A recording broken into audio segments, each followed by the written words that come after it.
All right, we are back, and you know what, guys? This is close to 4 o'clock as it is going to get. Good afternoon, everyone. I am Brian Ingram. I'm the very proud principal here at Dunbar Elementary School.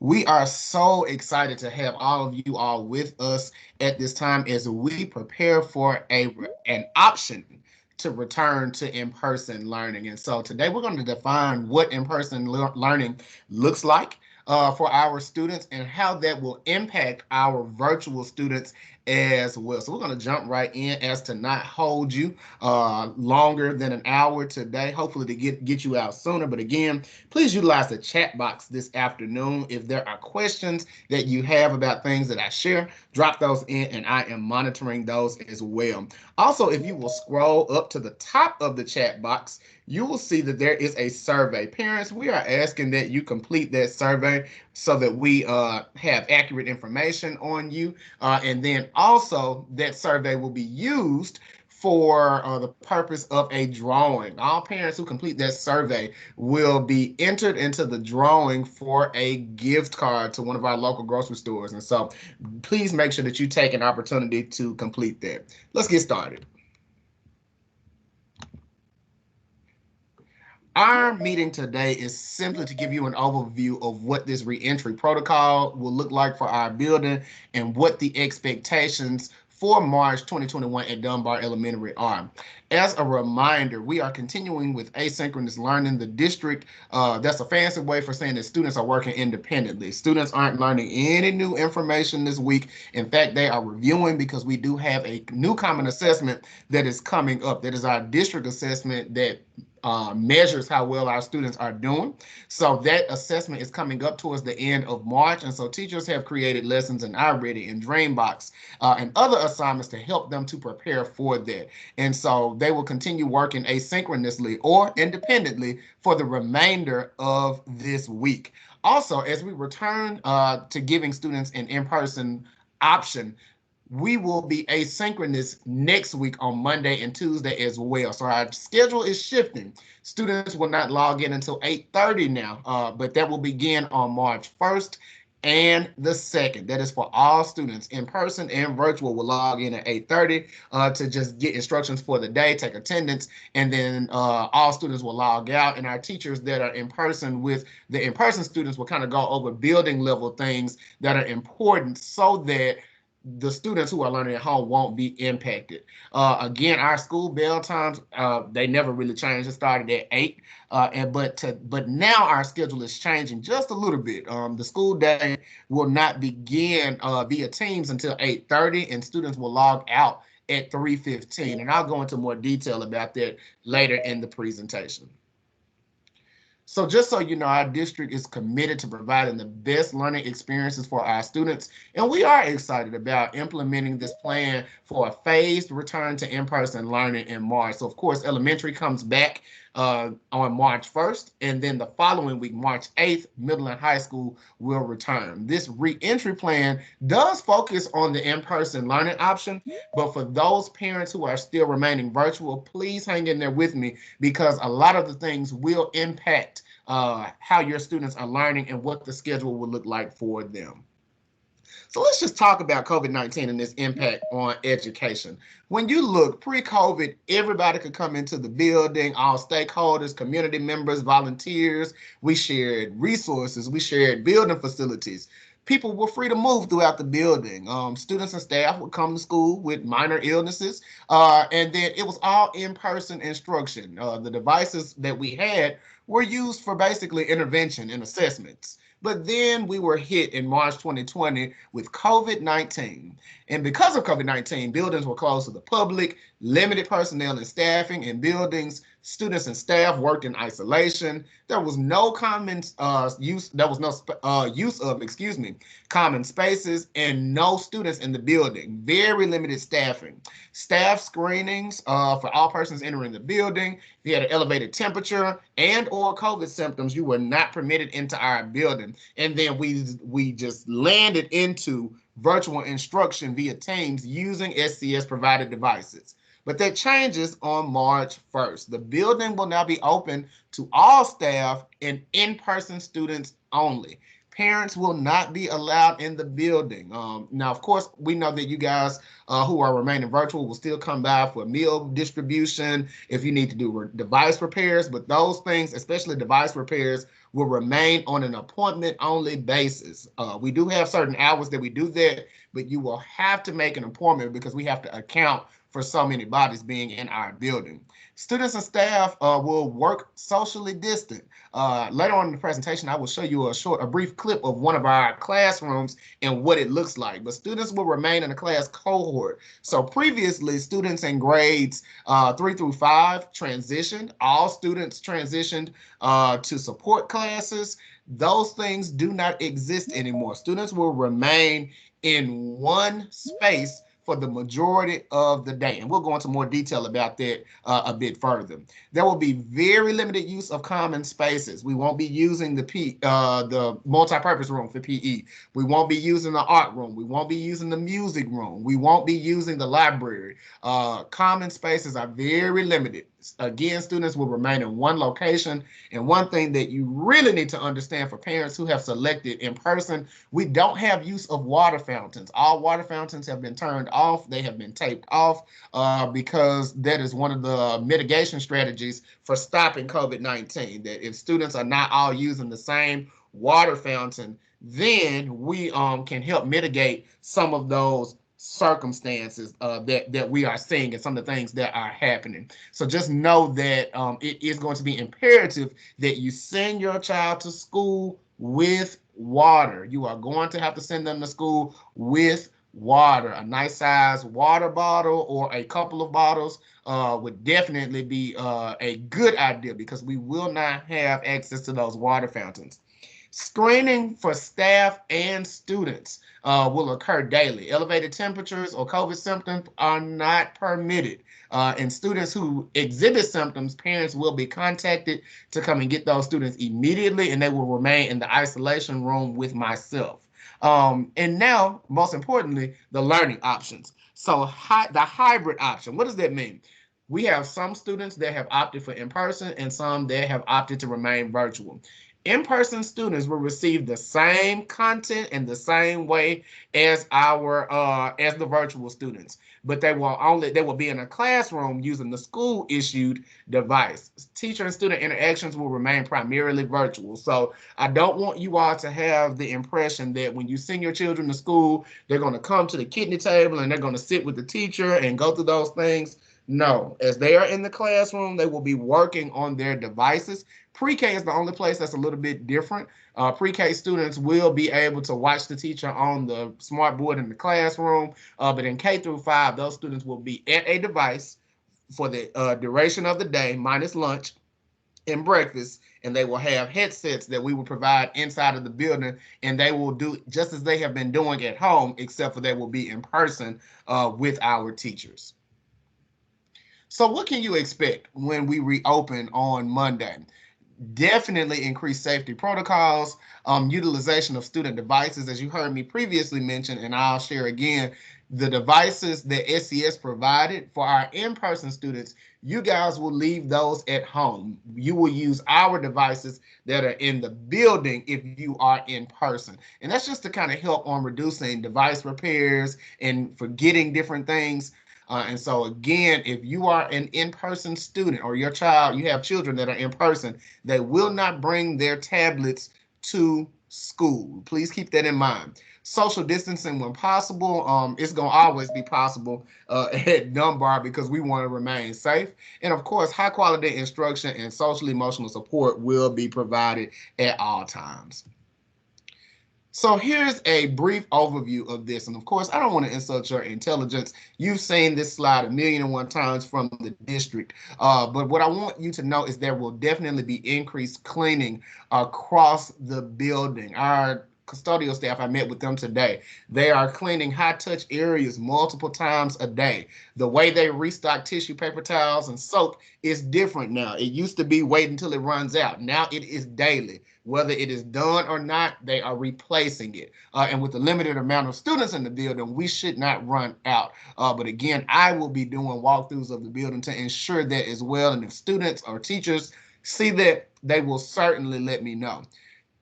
Daily, every day, temperature and health monitoring for our students and our staff.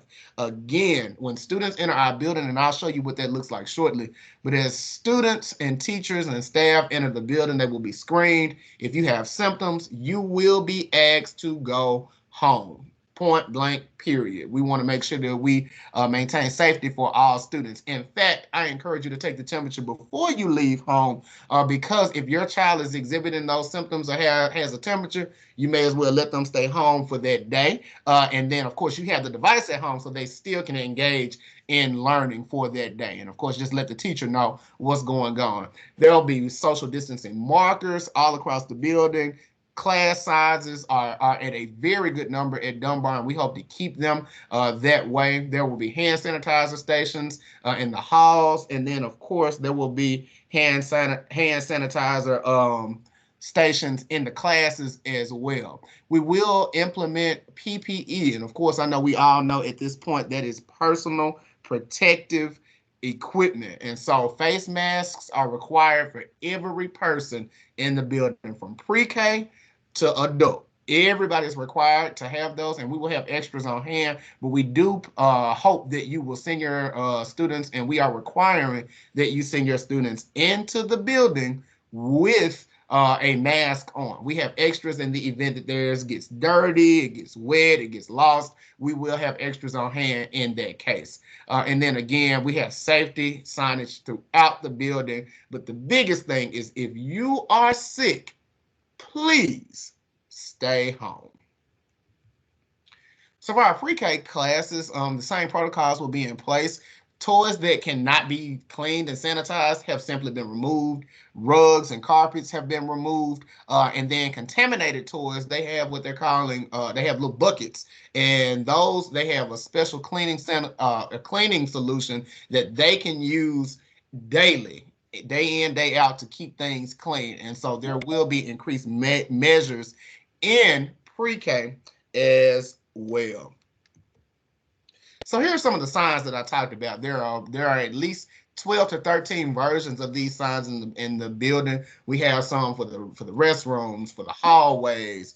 We have them for classrooms, just to remind our students. And as the in-person students are coming back into the building, our teachers are going to go over those expectations and make sure that everybody is clear on what is expected. That's why we have those 2 days of asynchronous learning, because teachers are going to need time to go through the building and go through different protocols and procedures to ensure all students are clear on those expectations. And parents, you all know that I'm a very forgiving guy and I can be very flexible, but I'm going to tell you, I am very, very adamant and very sensitive to this COVID-19 pandemic, and we will not tolerate students who cannot abide by those expectations. That is just a non-negotiable. Wearing masks and abiding by those policies are paramount to ensuring that instruction can continue, because we want to make sure that we keep our students as well as our staff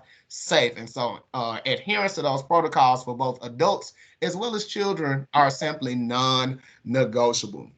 So temperature checks. As you can see, this is the front of our building. This is the main entrance. As you note, only K-5 students will line up and enter the building here. Again, only K-5 students will enter the building here. Pre-K students will enter on the handicap ramp, and I will show you that entrance shortly. But K-5 here, pre-K on the handicap ramp. It is essential, parents, that we follow those protocols. Pre-K has a different screening process than our students in K through 5. So it is very, very, very important that you follow those procedures, those expectations, and those protocols to ensure that we get all students screened. But we will have Ms. Bennett and Ms. Ewing at the main door, and Ms. Brown and Ms. Hardaway at the handicap ramp to greet students and screen them at 8 a.m. each morning. If you have an elevated temperature, we'll give it another shot. If you do not If the temperature does not change, then those students will be sent to our safety room, which I will be monitoring. And then at which point we will be contacting parents to come and get students if that is the case. For pre-K, you will not be able to enter the building if you do not pass the temperature check. Students reporting, and that is pre-K through 5, if you are reporting after 8:15, you will use the K-5 entrance or the main entrance for screening. And so we will have personnel at the front door that will screen the children at that door, and then we will allow them to go to class from there. So approximately 65 of our students have selected the in-person instruction. And so our class sizes vary from 1 to up to 9. And there's a kind of a variance. It kind of is in the middle. So our median number of students in a class is kind of around 4 or 5 students, give or take some. And so with that, all students will maintain their teacher of record, whether they are in person or virtual. And so all of our teachers are returning into the building. But if we exceed the number of about 13 to 14 students, I cannot guarantee that your child will be with their teacher of record. They may be into what's called a more like a holding space, so that we can ensure that those numbers stay at a level in which social distancing is still possible in the classroom. So morning entry. And I know this is a biggie for us at Dunbar because we are such a family, but parents, whether you are pre-K all the way up to 5th, will not be allowed into the building in impromptu meetings, meaning I'm just going to stop in and talk to Mr. and Miss So-and-so. It can't happen. We have so many protocols that are in place to ensure that students and staff are safe. So we simply cannot, parents, allow you to come into the building. For our students that are in pre-K and kindergarten and even first, parents, I'm going to ask that you send them with some sort of label on the first day. Of course, this is going to be many of their first times in big boy and big girl school. And so they may be a little upset. One of our saving graces is they've been able to have a relationship with these people since September. So they know them. But again, there may be a little anxiety. So we're going to ask that if you are in pre-K, kindergarten, and first, just put a little sticky note or have some type of label on them so we know who they are as they are entering the building, and then we can better support them and ensure they get where they need to be. Protocols for parent communication, device repairs, and all other needs are the same. Appointments are required when we have parent meetings like we're having now. If you're having a one-on-one meeting with your child's teacher, those will remain virtual. So students who are in ELOP, we have it. You guys got on me last year, and I promise you I worked all summer to ensure we could get it back. And we do have it. The Extended Learning Opportunities Program is back at Dunbar. So we do have before and after care. If you are interested in that, and you haven't already signed up, please reach out to Ms. Burks. She is our ELOP coordinator. And so the students who are in that program will enter the building via the exterior cafeteria doors. There's a driveway on the side of the cafeteria. You will need to walk your child to this side door, knock on it. Ms. Burks and her team will take the child's temperature, allow them in the building, and then you can go on about your day. That starts at 7 a.m., but that's only for our before and after care students. When you get your children after school, the same process. You'll use that door. Student entry for non-ELOP students will begin at 8 a.m. and it will end at 8:15 p.m. And again, as I stated before, K-5 students are coming through the main entrance. Pre-K students are coming through the handicap ramp. Now, K-5 students are going to be sent to the cafeteria where they will sit in their assigned seats and eat their meals, which will already be there. You will see the term grab and go. That means they will be in the cellophane wrap in the plastic containers, and we will only have one option for breakfast and for lunch. That's important to know. And those meals will already be at their seats. And as they're coming in, they will get hand sanitizer and they will select their milk, go to their seats, and eat. Pre-K students will be directed to the classroom by Ms. Hardaway, and they will eat inside of the classroom. Now, in the event of inclement weather, parents, I'm not going to have children standing outside. You all know me better than that. We will not have children outside in the rain or in a storm. We'll move it inside. However, if there are children who do not meet the temperature check, once we do it on the inside, same protocols will be in place and you will be asked to come and pick up your child. So here's a map to help you better understand what I'm speaking of. If you look at the map, On the left side of the map, you see ELOP will go down that driveway. I wouldn't advise driving your car down there because it's hard to get in and out. I would park on the street, walk your child down to that door, screen, sign in, and then you can go on about your day. K5, again, we utilize the main entrance, and then the handicap ramp, which is nearest the staff parking lot, is where our pre-K students will be screened. So it's important to know this because each morning, as I stated, we have to go through those assigned areas. Excuse me. We have to go through those assigned areas because we have a certain number of personnel that are working and doing certain things, and so we want to make sure that we get our children in as quickly as possible. And so again, we're doing temperature checks, but we're going to ask that you do it before our time so that you don't waste your own time having to come back and get your child and be inconvenienced for the day. So end of class and hallway transitions. As you see, this is one of the stickers. These are all throughout the building to help students understand how to stay apart. And so even as they are in restrooms, they will learn how to stand on these stickies and be spaced out in the building. It's going to be different because we are such a family-oriented school and we hang out. We love to hug. We love to high five. But right now, in the best interest of our health and safety, we're going to have to put a pause on those things so that we, as the graphic says, can return stronger. At Dunbar, we will not use lockers. So we're asking that you limit the number of personal items that they bring. Water is absolutely essential, a jacket or a sweater, but we're going to be pretty much provide everything else. For those students who've already picked up workbooks, don't bring those back into the building. We've made arrangements so that they'll have a set in the building, so you don't have to send those back. We have pencils, we have paper. We're in the process of creating art supply kits for all of the in-person kids to use in their classroom at their desks. We're providing headsets for the students. They don't have to bring those. We're going to have our own devices. So all we're asking is that you bring the child, that they're healthy, they have their water and a jacket if necessary. At the close of every day, part of our routine is that our students and teachers will clean their areas. And so students will learn how to wipe down their desks and their devices and secure them for the day. But we won't be sharing resources or materials. We will use a staggered basis and include that 6 feet social distancing protocol to ensure we remain safe during dismissal as well. As it relates to restroom breaks, lunch breaks, recess, all of those things, we are going to follow the guidance of the CDC and the Shelby County Health Department. Same thing with pre-K meals. All pre-K meals, breakfast, lunch, and snack will be in the classroom, and teachers are creating a space specifically for students to eat in the classroom. All meals will be in there, and then they're going to have bags to help store the students' masks to limit exposure while they're eating in the classroom.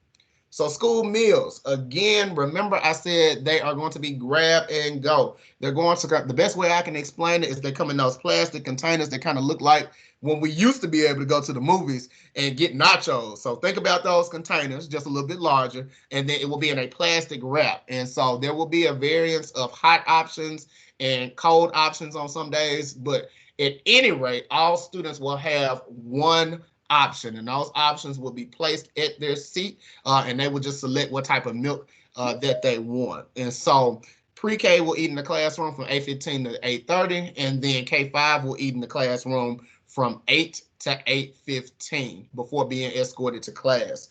For lunch will be 11 to 11:30 in the building. Pre-K through first will eat in the class, and again, pre-K, first, kindergarten, and first will create spaces in the room for students to eat safely. And then for second through fifth, they will be socially distant in the cafeteria. There will be assigned seating, and we also have shields in the cafeteria for all of the meals. Virtual parents, do not worry, you will still be able to pick up your meal packs as we have always done. I have not been notified that those dates and times have changed, but please know that it is still an option for you guys to be able to pick those up. And if anything changes, we will get that information out to you as soon as possible. So let's talk about dismissal.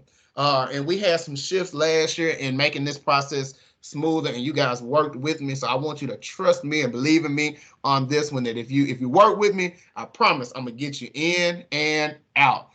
Early dismissal, it ends at 3 p.m. for us at Dunbar. Again, early dismissal, it ends at 3 p.m. If you're coming after 3 p.m., I have asked that our office staff, Ms. Evans and Ms. Burks, do not allow it to occur. It is essential that it is the least amount of movement inside of our building when it's time for dismissal as possible. So if you know you got an appointment, you got things that you need to do, you got to get there before 3, or there's always the option now with us being in this virtual space that if you know you're going to have a doctor's appointment or be in and out, that your child can work virtually for that particular day. Just let the teacher know what's going on in that case, so that you're not inconvenienced, and then you don't have to be inconvenienced by our protocols that are in place. But again, it will end at 3 p.m. so that we can safely prepare to get our students out. Again, parents will not be allowed to enter during dismissal as well. Pre-K students and their siblings will begin dismissal at 3 p.m. and our car riders and daycare riders will start to be released at 3:30. At 3:50, we will begin with walkers. So if you look at the map, you will see how that will work. I'm asking that car rider parents please enter from Park and David, turn on to select, and then of course the first week work with us, but we're going to get your numbers and your names out so that we can go through the number process like we did last year. But it should be fairly smooth because I'm only anticipating about 30 or 40 car riders, and so it should be a very smooth process. Just work with us, stay in the car, please don't get out, come out knocking on the door asking, because my staff is going to tell you no, we can't call so-and-so quicker. No, we can't do that. Just work with us, and I promise you we'll get you in and out as quickly as we possibly can. But students will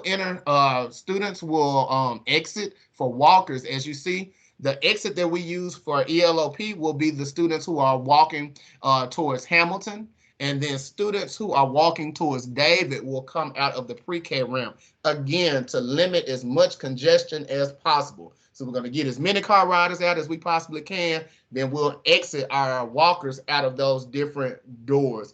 Many of you have older siblings that come to pick up the children. We're going to ask that they will wait like at the corners or the end of the driveway. Don't huddle and gather around the doors because we want to remain socially distant. Students will be required to wear their mask as they exit the building to their parents. Now, once they get on down the street, fine. But while you're on our premises, we do expect you to keep that on. And again, as I previously stated, parents will not be allowed to exit their cars or gather in groups while waiting for students to dismiss. Again, around ELOP, the biggest thing to know is that they will have small groups. Kids will most likely remain in those assigned seats that we have provided, and we will continue to follow the guidance of the CDC and the Shelby County Health Department. Again, when you see that big yellow star, that is where you will drop off your kids, and that's where you will pick them up as well. Students will still be required to wear their masks and all other protective equipment while in ELOP as well. Bell times and dress code. Again, we will begin the day at 8:30 for in-person and virtual students, and all students will log out at 3:15 so that teachers can prepare for dismissal. We can get to the dismissal locations and exit in a safe manner. I do want to clarify something. We've had lots and lots of questions about dress uniform policy and dress code. Parents, I'm very sensitive to this being a global pandemic and how it has affected many of you all. Jobs have been affected. You've incurred different costs. And so I am halting our uniform policy for the remainder of this school year. And in the yellow, you see our dress code. So if you want your child to wear uniforms, by all means, they can continue to wear those. However, it is optional. And so students should follow this. Of course, we're not doing the sagging pants. We're not doing the shirts with inappropriate graphics on them or anything of that nature. But as long as students are abiding by this dress code, which I have pulled directly from the Shelby County Schools Student Code of Conduct, I am perfectly fine with this. And so again, parents, remember this presentation is being recorded, and the hard copy of this will be shared with you for you to reference as well. I think the biggest thing that stands out is to be sure as we are warming up, thank goodness we are out of Snowmageddon, but no open-toed shoes. And that's just a general safety concern. Students should have on closed-toe shoes in the building, and no shoes that don't have a strap on the back. So you're always safe with tennis shoes, but if students have on sandals, they need to be closed toe and have a strap on the back. We're not doing slides, house shoes, anything of that nature. But if you have any questions about the dress code, please feel free to email me or call me at the school, and I'll be glad to go into more detail. But again, just for clarity, the uniform policy is optional for us at Dunbar for the remainder of this school year, and we're only using the dress code. That's the only thing that I am adamant about. We're following the dress code, and if you want to wear uniforms, that is certainly an option. So classroom instruction, here's the big one. What is that going to look like, and how will that impact both my virtual and my in-person students? You're about to see. So I want to pause for a second, and I want to give you a sample classroom tour. This is one of our 4th grade classes, and I just want you to see what it will look like for our in-person children.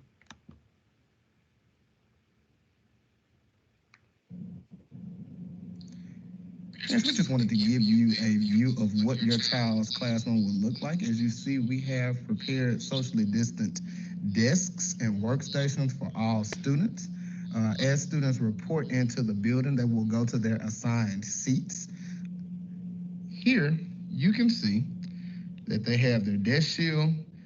We will provide a laptop for them to use, so again, they will need to leave their SCS issued device at home. We also have headsets and instructional materials for the students as well.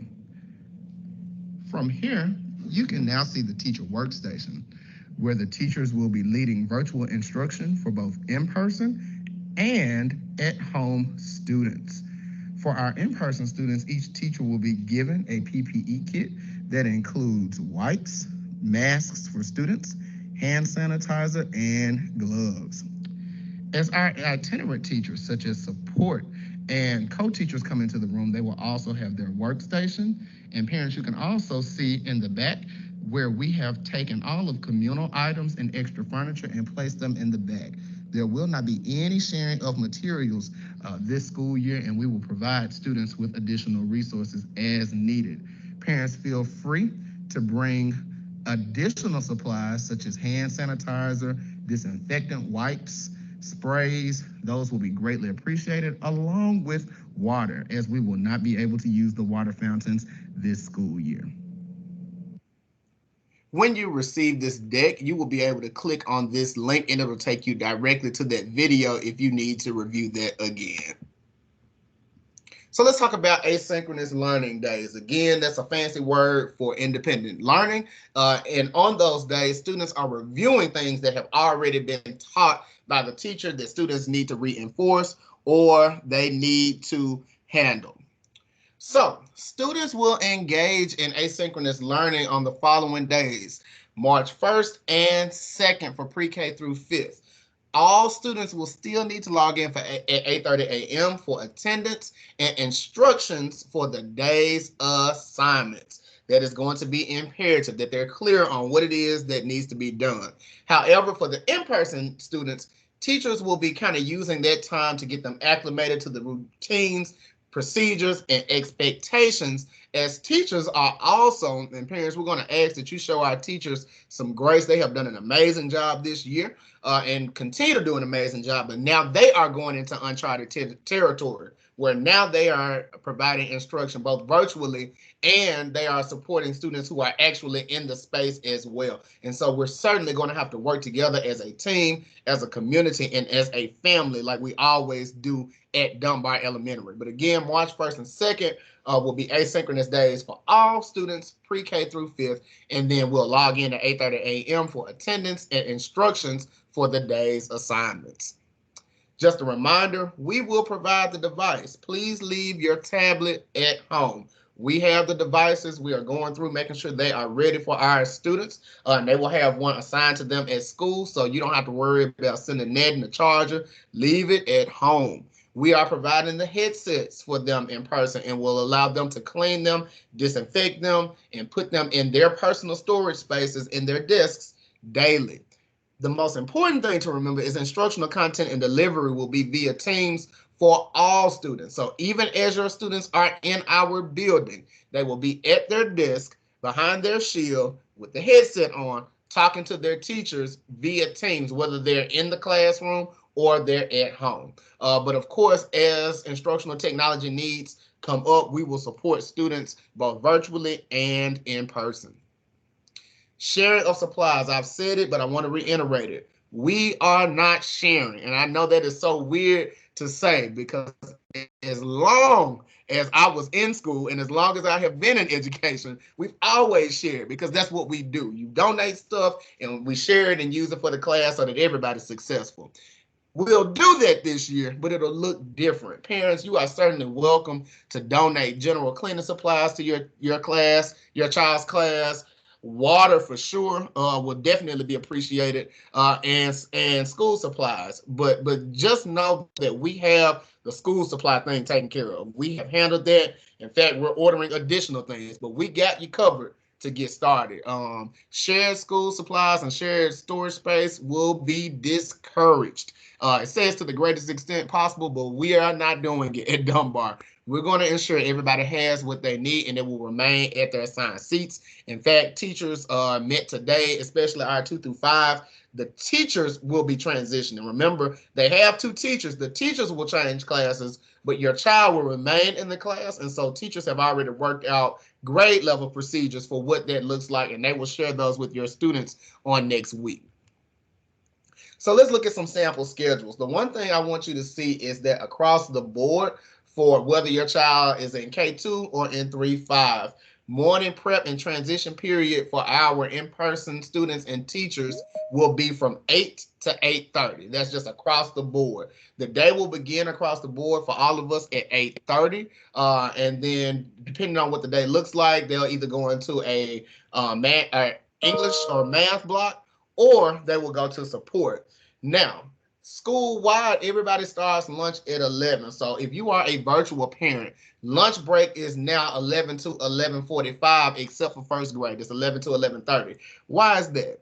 The reason for that is that we ensure that all students have an opportunity to wash their hands, use the restroom, get back into rooms, and get back logged into their classes.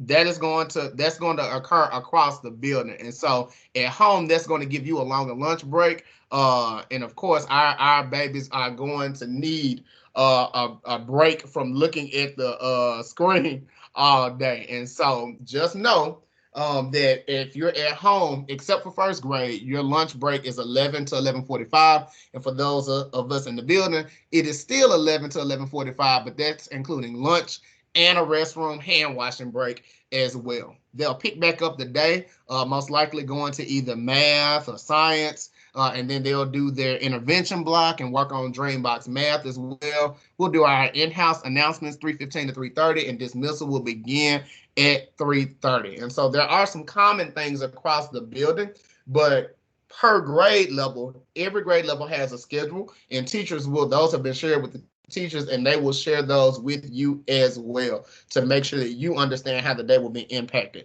And so when they send out this PowerPoint deck and the link to the video, they will share that schedule with you as well.